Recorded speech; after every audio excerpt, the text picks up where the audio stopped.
Ғылым қызметкерлері күні Қазақстан Республикасының жол құрылысы саласындағы үздік инновациялық әзірлемелер байқауының қорытындысы өткізілді. Іс-шара Қазақстан жол ғылыми зерттеу институтының 65 жылдық мерейтойын атап өту аясында ұйымдастырылды.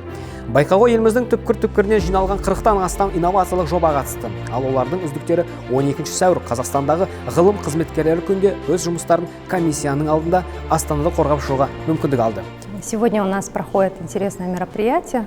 Во-первых, это посвященное нашему 65-летию института, Казахстанского дорожно-научно-исследовательского института.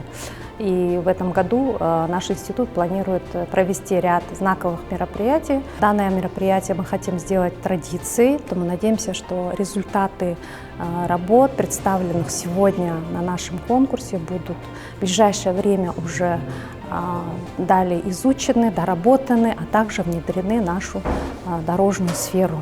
Конкурсқа ұсынылған жұмыстардың ішінде жол құрылысында өндірістік қалдықтарды пайдалану, жол қозғалысы қауіпсіздігін арттыру, битумды модификациялау және тағы сол сынды жобалар болды. Конкурсқа ұсынылған үздік жұмыстар Қазақстанның жол құрылыс салаларында өз жобаларын одан әрі іске асыру үшін мүмкіндік алмақ. Особо мы польщены, что эту оценку сделали выдающиеся ученые в области дорожного строительства. Они были в президиуме, это профессора, доктора, это производственники с большим стажем. Если уж они сказали, что это стоящая работа, наверное, это так. Всем спасибо за высокую оценку нашего скромного труда.